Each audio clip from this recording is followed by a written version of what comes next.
303 రోజులు reserve bank దగ్గర మనవి మిగులు నిధులు ఉండే ఏ అవసరాలు కూడా రిజర్వ్ బ్యాంకు దగ్గర అప్పు చేయాల్సిన పరిస్థితి లేకుండా ఆర్థిక శాఖను రాష్ట్రం యొక్క ఆర్థిక స్థితిగతులను నిర్వహించడము గత ప్రభుత్వంలో ఉన్న ఆర్థిక మంత్రి గారు నిర్వహించిన 5 సంవత్సరాలను లెక్కేస్తే ఏ సంవత్సరం కూడా ఇందులో సగం రోజులు కూడా ప్రభుత్వం దగ్గర డబ్బులు లేవు ప్రతిరోజు రిజర్వ్ బ్యాంకు దగ్గర వెళ్ళి నించొని మా జీతభత్యాలకు మా రోజువారీ ఖర్చులకు మా ఆర్థిక పరిస్థితి బాగలేదు మాకు అప్పులు ఇవ్వండి అని అడుక్కునే పరిస్థితి గత ప్రభుత్వంలో ఉండే ఇవి వాస్తవాలు అధ్యక్ష ఒకవేళ ఈ వాస్తవాలను కప్పిపుచ్చి మనం ఇంకా అద్భుతంగా ఉన్నాం గొప్పగా ఉన్నాం అని ఆ గొప్పల కోసం దుబారా ఖర్చులు పెట్టుకుంటూ పోతే ఈరోజు జీతభత్యాలు ఇవ్వలేని పరిస్థితికి వచ్చింది ఇది వాస్తవం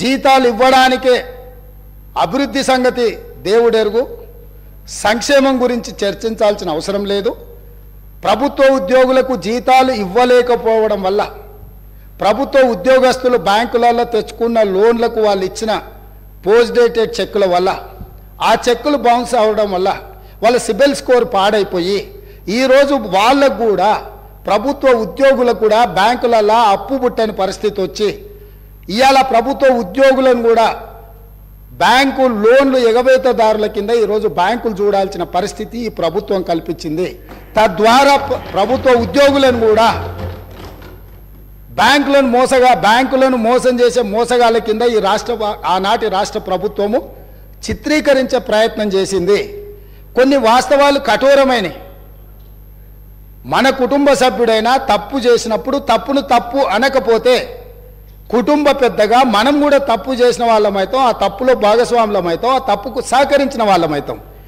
ఈ శ్వేతపత్రము ఎవరినో కించపరచడానికో ఎవరినో తక్కువ చేసి చూపించడానికో లేకపోతే మేమేదో రాజకీయంగా ప్రయోజనం పొందడానికో లేదా మేమిచ్చిన ప్రజలకిచ్చిన గ్యారంటీలను ఎగవేయడానికో ఈరోజు ఇది పెట్టలే ఇప్పటి వరకు అవాస్తవాలతో అభూత కల్పనలతో ఆర్భాటపు ప్రచారాలతో ఈ రాష్ట్రమంతా బాగుంది మేము అద్భుతాలను ఆవిష్కరించినామని చెప్పుకుంటున్నప్పుడు వాస్తవ పరిస్థితులను ఇక్కడ పెట్టినాం ఈ వాస్తవ పరిస్థితులు కొంతమందికి చేదుగా ఉండొచ్చు కొంతమందికి కళ్ళు తెరిపించే విధంగా ఉండొచ్చు ఇంకొంతమందికి ఉన్న పరిస్థితులను అర్థం చేసుకొని పకడ్బందీ భవిష్యత్తు ప్రణాళికలను మనం నిర్ణయించుకొని ముందుకు వెళ్ళడానికి ఉపయోగపడుతుందని ఇంకొంతమందికి ఉండొచ్చు మా ఉద్దేశం మా ప్రభుత్వం ఉద్దేశం ప్రజలు అన్ని గుర్తించింది కాబట్టే 10 సంవత్సరాల తర్వాత వాళ్ళని అధికారంలో నుంచి ప్రతిపక్షానికి పంపించిండ్రు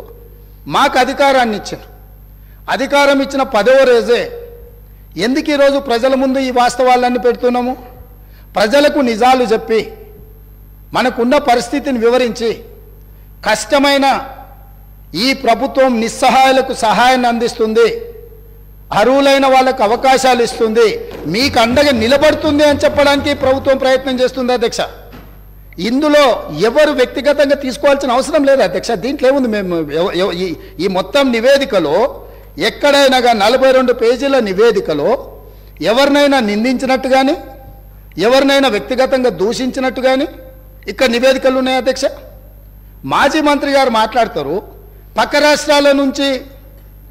రాష్ట్రంలో పనిచేసిన నుంచి సమాచారం సేకరించిందని ఇదేనా పద్ధతి అధ్యక్ష 10 సంవత్సరాల నుంచి తెలంగాణ నిర్మాణం కోసం అహర్నిశలు కష్టపడి పనిచేసిన మన రాష్ట్ర అధికారులను ఈ రకంగా అవమానించడం కరెక్టా అధ్యక్ష ప్రతి శాఖ యొక్క నివేదిక ఆ శాఖ యొక్క ప్రిన్సిపల్ సెక్రటరీ ప్రాపర్ ఫార్మేట్లో ఫిలప్ చేసి సంతకాలు పెట్టి ఆర్థిక శాఖకు పంపించిన తర్వాత ఆర్థిక శాఖ కార్యదర్శి గారు వారితో పనిచేసిన కార్యదర్శి గారు అతనే మారలేదు అధ్యక్ష వారు సంతకం పెట్టి ప్రభుత్వానికి ఇచ్చిన నివేదికనే ఈ నివేదిక కాబట్టి వారికి ఏమైనా అనుమానాలు ఉండి వారిలాగానే మిగతా వాళ్ళు కూడా వ్యవహరిస్తారని ఏమైనా అపోహలు ఉంటే తొలగించుకోండి కొత్త ప్రభుత్వం ఏర్పడ్డప్పుడు వేలాది మంది మమ్మల్ని వచ్చి కలుస్తారు అధ్యక్ష మేము మీలాక కక్షాపూరితంగా కలవడానికి వచ్చిన వాళ్ళను అగౌరవపరిచే విధంగా అదేవిధంగా వాళ్ళని తక్కువ చేసి చూపించే విధంగా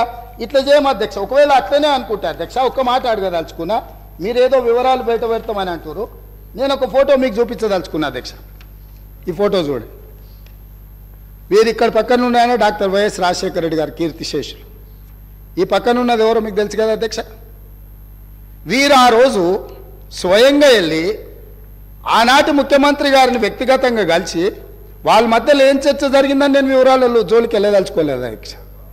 ఈరోజు నన్ను ఎవరైనా ముఖ్యమంత్రిగా ఈ రాష్ట్రానికి బాధ్యత తీసుకున్న తర్వాత ఎన్నో రకాల సంస్థలు, వ్యవస్థలు, వ్యక్తులు వాళ్ళు మమ్మల్ని వచ్చి కలుస్తారు. అది మర్యాదపూర్వకంగా కలుస్తారు. మేము కూడా ప్రధానమంత్రి గారిని కలవాలని, ఈ దేశ ప్రధానమంత్రిని కలవడం ముఖ్యమంత్రిగా నా మంత్రివర్గ సహచరుల యొక్క బాధ్యత అని చెప్పి ఈ రాష్ట్రం నుంచి కేంద్రంలో మంత్రిగా వ్యవహరిస్తున్న కిషన్ రెడ్డి గారికి నేనే స్వయంగా ఫోన్ చేసిన.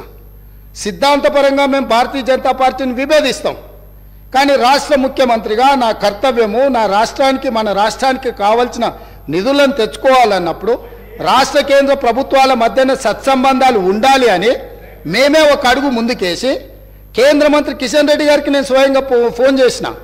మీరు ఒకసారి ప్రధానమంత్రి గారితో మాట్లాడండి, మనం వెళ్ళి కలుద్దాము, మనకు రాష్ట్రానికి సంబంధించిన ఏమైనా నిధులు తెచ్చుకునేది ఉంటే డెఫినెట్గా చేద్దామని. ఎందుకు మేము బేసిజాలకు పోదలుచుకోలేదు. స్వార్థపరమైన రాజకీయ ప్రయోజనాలని ప్రభుత్వం ఆశించడం లేదు.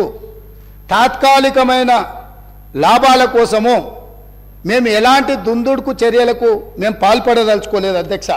అందుకే ఈరోజు మీరందరూ, మనమందరం ఈ సభలో చర్చ ఇదే కాకుండా విద్యుత్ శాఖకు సంబంధించి మా సాగునీటి పారుదల శాఖ మంత్రి గారు కూడా ఈ సమావేశాలలోనే శ్వేతపత్రాలు విడుదల చేయదలుచుకున్నాం.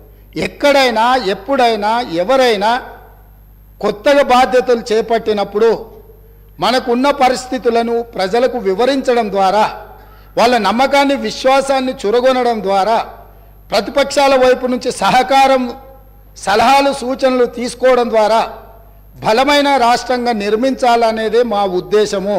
కాబట్టి ఇప్పటికైనా గతంలో చేసిన తప్పులనే మళ్ళీ మేము వితండవాదంతో మీ మీద దాడులు చేస్తామనే విధానాన్ని ప్రతిపక్ష పార్టీ వదులుకోవాలి. వాళ్ళకి ఏమైనా బాధ ఉండొచ్చు, ఇక్కడి నుంచి అక్కడికి వెళ్ళినప్పుడు సహజంగా ఉంటుంది, దుఃఖం కూడా ఉంటుంది. కొంతమందికి జీవితంలో నెరవేరని కోరికలు ఉంటాయి. తండ్రిని కూడా అడ్డు తొలగించుకొని కుర్చీలో కూర్చోవాలనేటోళ్ళు కూడా ఉంటారు. ఔరంగజేబ్ స్టోరీలు ఇవన్నీ మనం చూసినాం కదా అధ్యక్ష చరిత్రలో.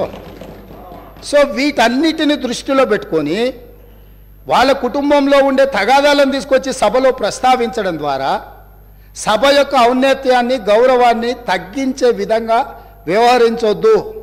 ఈ ప్రభుత్వం జిమ్మెదారితో ఇక్కడ ఉన్నది. ఈ ప్రభుత్వం జిమ్మెదారితో ఇచ్చిన మాటను నిలబెట్టుకుంటుంది. ఈ ప్రభుత్వం సహేతుకమైన సలహాలు, సూచనలు ప్రతిపక్షాలు ఇచ్చినప్పుడు తప్పకుండా స్వీకరిస్తుంది. మిత్రుడు అక్బరుద్దీన్ ఓవైసీ గారు ఏవైతే అంశాలను లేవనెత్తిండో చాలా విషయాలు వాళ్ళు లేవనెత్తిండ్రు, మా అధికారులు నోట్ చేసుకున్నారు. తప్పకుండా ఆ అంశాలను అన్నిటిని కూడా మేము పరిగణలోకి తీసుకుంటాం, పరిష్కరిస్తాం. మేము ఓపెన్గా మేము సెక్రటేరియట్లోనే ప్రజలకు తెరిచినాం. ఈ రాష్ట్రాన్ని ప్రజలు, ఈ రాష్ట్రంలో ప్రభుత్వాన్ని ఎన్నుకున్నది సచివాలయం నుంచి ప్రజలకు సుపరిపాలన అందించడానికి. అందుకే అక్కడ మంత్రులను కూర్చోబెట్టినాం. మంత్రులను వచ్చి ప్రజలు కలిసేటట్టు, ప్రజా సంఘాలు వాళ్ళ నివేదికలు ఇచ్చేటట్టు, వాళ్ళ పెండింగ్ సమస్యల్ని చర్చించడానికి ప్రగతి భవన్నే కాదు, ఇవాళ ప్రజాభవన్గా మార్చినాం. సచివాలయాన్ని ప్రజలకు అందుబాటులోకి తీసుకొచ్చినాం. మేము బాధ్యత తీసుకుని వెంబడే హైదరాబాద్ మీద రివ్యూ చేయాలనుకున్నప్పుడు हम लोग जिम्मेदारी से यहाँ हैदराबाद क्षेत्र से जो पार्लियामेंट में 7 MLA से हम लोग बुलाए सचिवालय पे. हमारा पॉलिटिकल डिफरेंसेस में भी देर, मगर जब हम तरक्की करना है, आगे हैदराबाद शहर को हिंदुस्तान में सबसे बड़ा अच्छा शहर बनाने के लिए हमारे दोस्तों से हम गुजारिश किए, भाई आप साथ आ जाओ, जो चाहिए, जो पेंडिंग है, जो हैदराबाद तरक्की के लिए हम जिम्मेदारी से जो करना है हम जिम्मेदारी उठाएंगे, आपके साथ लेंगे.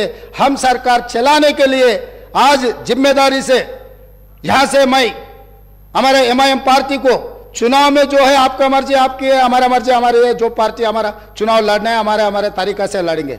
मगर जो हैदराबाद शहर ये देश का निशान है, वो हैदराबाद शहर का नाम पूरा दुनिया में रोशनी करने के लिए हम लोग कोशिश करेंगे। वहां पर आपके मदद जरूर लेंगे, कोई शक नहीं है।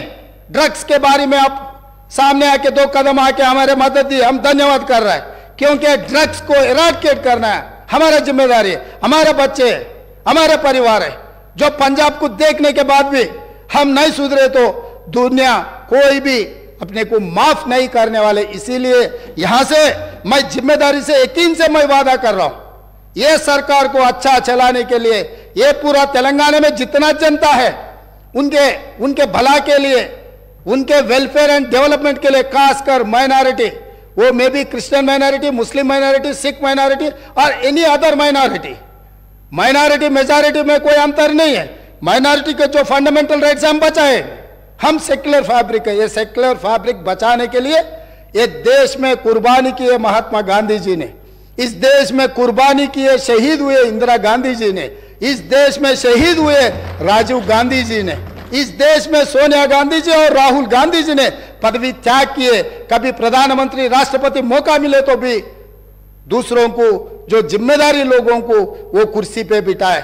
इसीलिए यकीन से मल्लिकार्जुन खड़गे जी के नेतृत्व में दलित, आदिवासी, गिरिजन, ओबीसी, माइनॉरिटी महिलाओं के भला के लिए ये कांग्रेस पार्टी आगे सरकार चलाएंगे।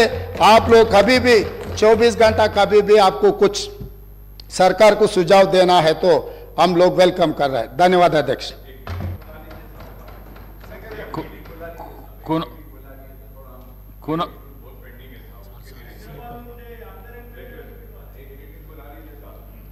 డెఫినెట్ గా గ్రేటర్ హైదరాబాద్ పరిధిలో వచ్చే ఎమ్మెల్యేలతోని తప్పకుండా ఒక ప్రత్యేక సమావేశాన్ని ఏర్పాటు చేస్తాం. ఇప్పుడే ఎస్ డెఫినెట్గా అన్ని పార్టీలు ఇట్లేం లేదు, అంటే కొన్ని విషయాలలో అఖిల పక్షాలను పిలుస్తాం, దానికి సంబంధించి అఖిలపక్ష సమావేశంలో వాళ్ళందరి సూచనలు తీసుకుంటాం. కొన్నిసార్లు సభలకు రాని ప్రజలలో ఉండి పోరాటం చేసే రాజకీయ పార్టీలు ఉన్నాయి, కొన్ని ప్రత్యేకమైన పరిస్థితుల వల్ల సభలోకి వాళ్ళు రాకపోయి ఉండొచ్చు. ఫర్ ఎగ్జాంపుల్ సిపిఎం, ఎర్రజెండా అంటే ప్రజల కోసం, ప్రజల తరఫున కొట్లాడతారనే పేరు ఉంది. సిపిఐ నుంచి anywhere representation is there. CPM లాంటివి, న్యూ డెమోక్రసీ లాంటివి కొన్ని ప్రజల తరఫున కొట్లాడే సంఘాలు, పార్టీలు ఉన్నాయి. వాళ్ళందరినీ కూడా తప్పకుండా ఈ ప్రభుత్వం అఖిలపక్ష సమావేశాలకు పిలిచి వాళ్ళ సలహాలు, సూచనలు తీసుకొని మేము ఏం చేయదలుచుకున్నా ఫస్ట్ మా ఆలోచన విధానాన్ని సభలో డాక్యుమెంట్ రూపంలో మేము ముందు పెడతాం. మీరిచ్చే సలహాలు, సూచనలు తీసుకున్న తర్వాత వాటిని చట్టాలుగా, శాసనాలుగా మారుస్తాం. మేము చర్చకే పెట్టకుండా మా ఇంట్లో కూర్చొని మా ఇష్టారాజ్యంగా మేము ఏక వ్యక్తి నిర్ణయాలతోని ముందుకు వెళ్ళదలుచుకోలేదు. 119 మంది శాసనసభ్యులు కలిసినప్పుడే, 17 మంది పార్లమెంట్ సభ్యులు కలిసినప్పుడే, 40 మంది శాసన మండలి సభ్యులు కలిసినప్పుడే, 11 మంది రాజ్యసభ సభ్యులు, 7 మంది మన తరఫున ఉన్నవాళ్ళు, మనతోని రాజ్యసభలో ఉన్న సభ్యులు వచ్చినప్పుడే ఈ చట్టాలకు, ఈ శాసనాలకు కొంత గౌరవం ఉంటుంది.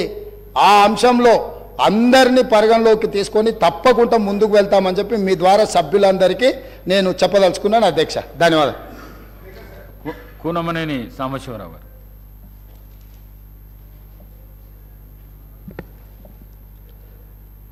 అధ్యక్ష ధన్యవాదాలు.